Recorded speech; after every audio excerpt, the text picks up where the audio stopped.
एक बार दीपावली की बात है। पूरे मोहल्ले में दीपावली की धूम मची थी। बच्चों ने नए नए कपड़े पहन रखे थे। उनके गुलगप्पड़े और शोर शराबे से पूरा मोहल्ला गूंज रहा था। हर घर दीपों की रोशनी से झिलमिला रहा था। कहीं कहीं बिजली के बल्ब भी शान से टिमटिमा रहे थे। लेकिन इन सब रंगीनियों से बहुत दूर कमला काकी का मकान लगभग अंधेरे में डूबा हुआ था। यद्यपि उनके मकान पर भी 2 दीपक जल रहे थे, लेकिन इस जगमगाहट में वे निस्तेज से लग रहे थे।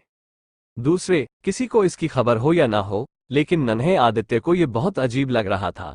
वो सोच रहा था, आखिर कमला काकी दिवाली क्यों नहीं मनाती है। उसे अच्छी तरह से याद था कि कमला काकी ने पिछले साल भी दिए नहीं जलाए थे और शायद उससे पिछले साल भी नहीं। आदित्य को यह अच्छा नहीं लग रहा था कि आज के दिन कोई दुखी और उदास रहे। वो अच्छी तरह समझता था कि जब कोई दुखी व उदास होता है तभी त्योहार नहीं मनाता है। लेकिन काकी को क्या दुख है, ये बात वह नहीं जानता था। आज मैं काकी का दुख जानकर ही रहूंगा, यह निर्णय करके वह जा पहुंचा अपनी माँ के पास। माँ उस समय रसोई घर में मिठाई तैयार कर रही थी। आदित्य को कुछ चिंतित देखकर व्यग्रता से पूछा, क्या सोच रहा है बेटा। माँ, कमला काकी हमारी तरह बहुत सारे दीपक क्यों नहीं जलाती है, आदित्य ने पूछा। वे बहुत दुखी है बेटा, उन्हें दिवाली का त्योहार अच्छा नहीं लगता, क्योंकि इस दिन उनका इकलौता बेटा पटाखे चलाते समय दुर्घटनाग्रस्त होकर मर गया था। उनके पति भी नहीं है, बेचारी मेहनत मजदूरी करके गुजारा करती है, माँ ने समझाया। आप मुझे हमेशा कहती हो कि दीन दुखी की सेवा करनी चाहिए, तब क्या मैं काकी का बेटा बन जाऊं, आदित्य ने आज्ञा लेने की दृष्टि से पूछा। किसी अच्छे काम के लिए मैं भला क्यों मना करूंगी, माँ ने मुस्कुराते हुए कहा। माँ की स्वीकृति मिलते ही आदित्य का चेहरा खिल उठा। वो सरपट कमला काकी के घर की ओर भागा, लेकिन माँ की आवाज सुनकर उसे वापस लौटना पड़ा। बेटा, यह मिठाई तो लेते जा, कहते हुए जब माँ ने मिठाई का डिब्बा आदित्य के हाथों में थमाया तो उसे अपनी माँ पर गर्व हुआ। मिठाई का डिब्बा लेकर वो काकी के घर की ओर दौड़ा। प्रसन्नता के मारे उसके कदम धरती पर नहीं पड़ रहे थे।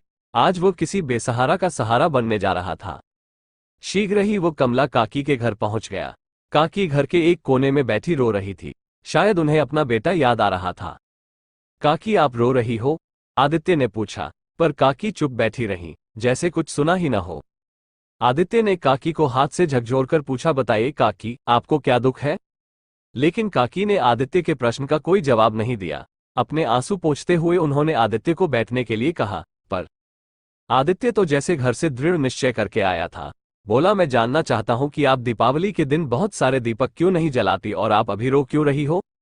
आदित्य की जिद के आगे कमला काकी को झुकना पड़ा। उन्होंने भरे गले से इतना ही कहा, जरा अपने बेटे की याद आ गई थी। आज अगर वह जीवित होता तो वह भी तुम्हारे जितना ही होता। काकी, अगर बेटा नहीं रहा तो क्या मैं आपका बेटा नहीं बन सकता। मुझे अपना बेटा बना लो काकी, आज से मैं तुम्हारा बेटा हूं, आदित्य ने भोलेपन के साथ कहा। कमला काकी ने बेटा कहकर आदित्य को गले लगा दिया। आज वर्षों बाद कमला काकी के घर में दीप झिलमिला उठे थे।